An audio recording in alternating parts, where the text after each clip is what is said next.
Hello everyone, welcome to Dnyanadeep. In this UPSC Simplified series, we are going to discuss one more question from UPSC Mains Geography. Now, let's see what's the question. In spite of adverse environmental impact, coal mining is still inevitable for development. Fine. Now, if I look at this particular question, uh, typically we have to talk about India. At the same time, we have to talk about the world as well. But I will focus more on the Indian part because when it comes to the global context, most part of the globe have moved from coal as an energy resource to some other resources. So, by and large, whatever discussion we are going to have, it will be based on the problems which we face when it comes to coal mining in India and why coal mining is still the inevitable resource for development. Fine. So we have to discuss in this particular part. So we have to highlight what has been the role of coal in development, what have been the environmental impacts of coal mining, and why we still need coal as a source of energy in India or across the globe.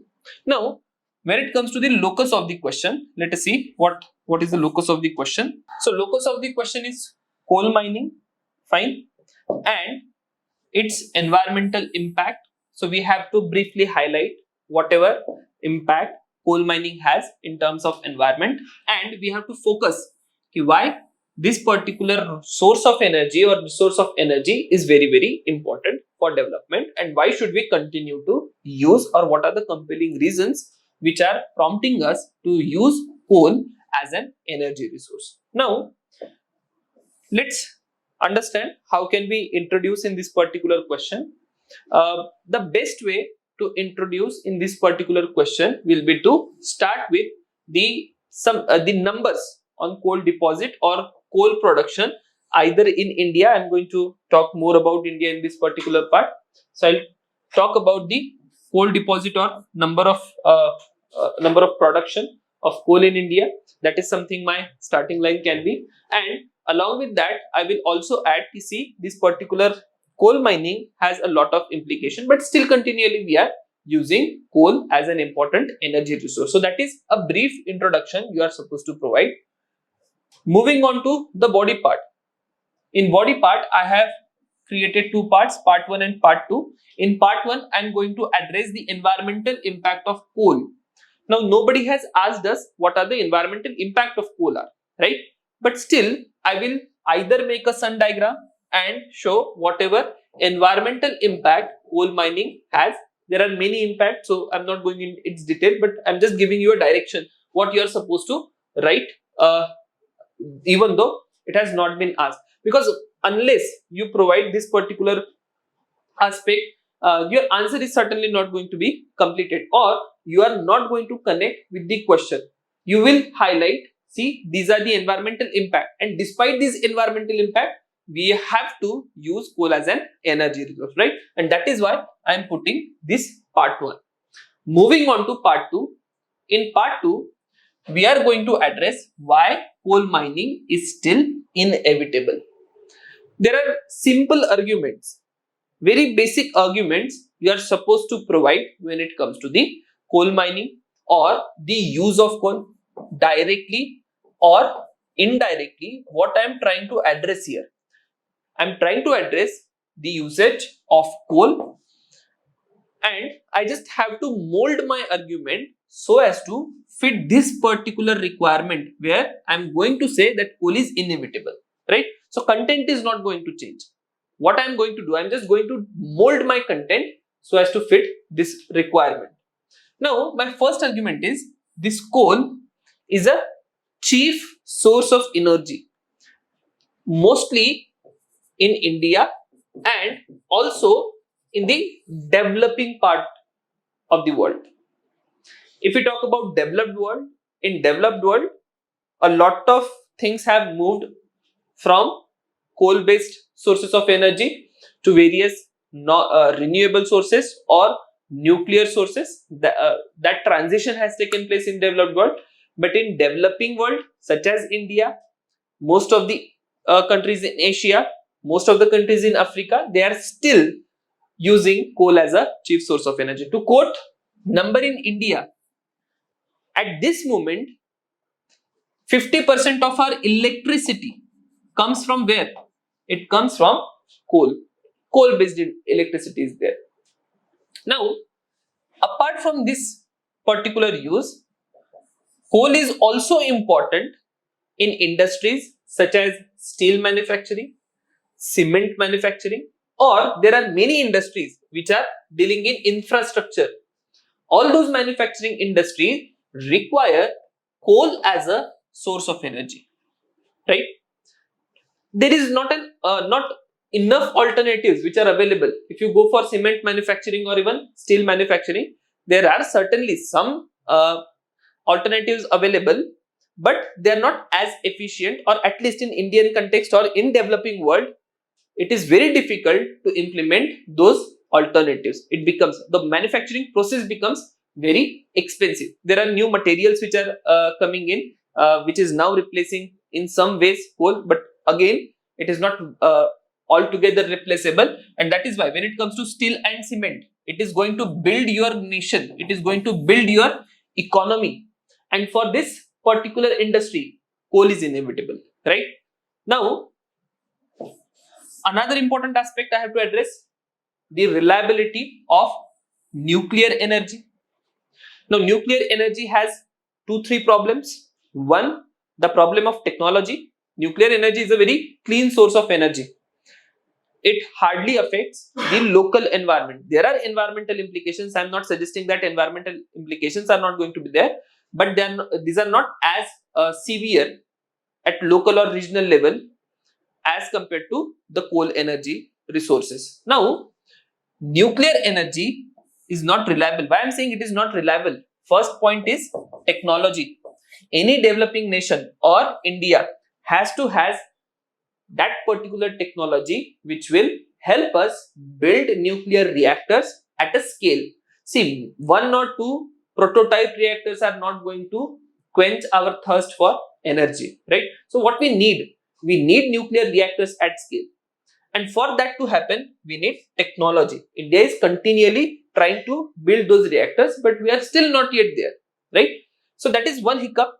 Another hiccup we find when it comes to nuclear energy is the import of nuclear material.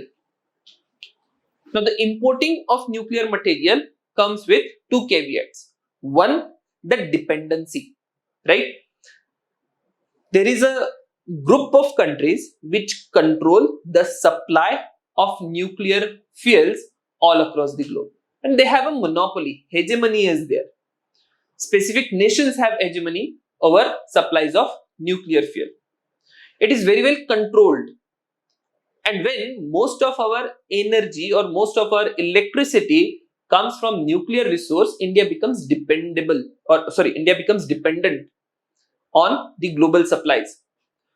This dependency also has implication in India's strategic thinking, right? Whatever policies we run, whatever international relations we have, it is independent. India's international policy or international relations are in foreign policy is very well independent. Mostly focused on India's interest first, right? And when we have our dependency in that way, what happens is our foreign policy somewhere gets a hit.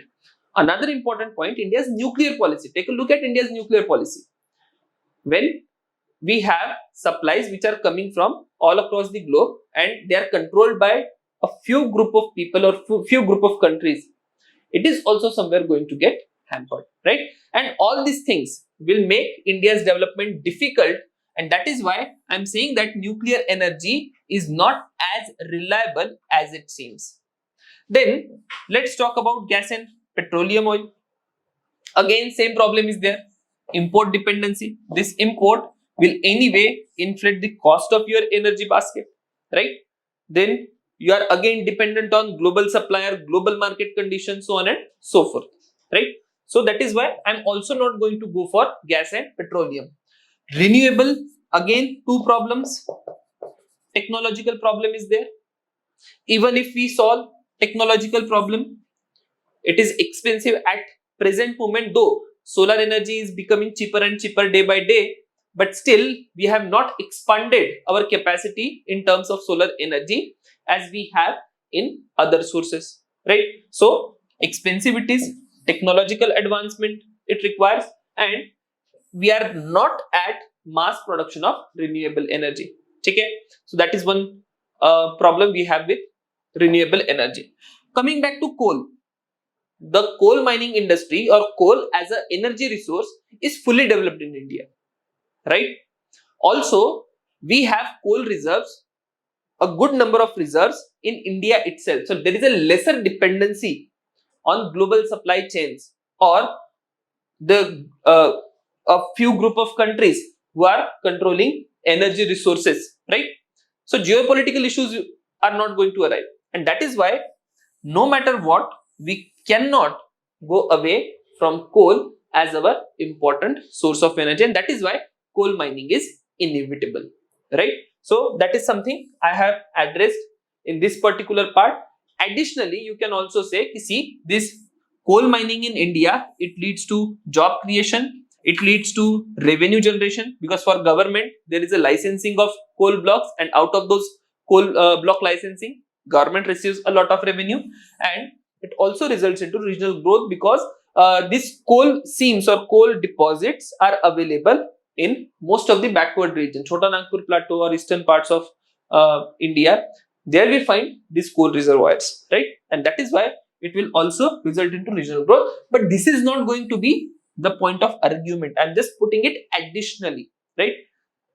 Why I am saying that coal mining is inevitable, that part is addressed in this section. This is just an additional appendix to my answer. Now, I will draw a map. I'll also show some coal deposits, in India or regions of coal mining in India. Let's try to conclude. In conclusion, there should be a way forward based conclusion. We can talk about diversification of India's energy basket. We can talk about sustainable development. We can talk about technological advancement. We can talk about responsible coal mining, so on and so forth. So conclusion can take many paths. So choose your conclusion the way you wish, fine. But whenever it comes to the dimensions which you are supposed to address, I expect all these dimensions should have been highlighted. So that is about this particular question. See you again in next question.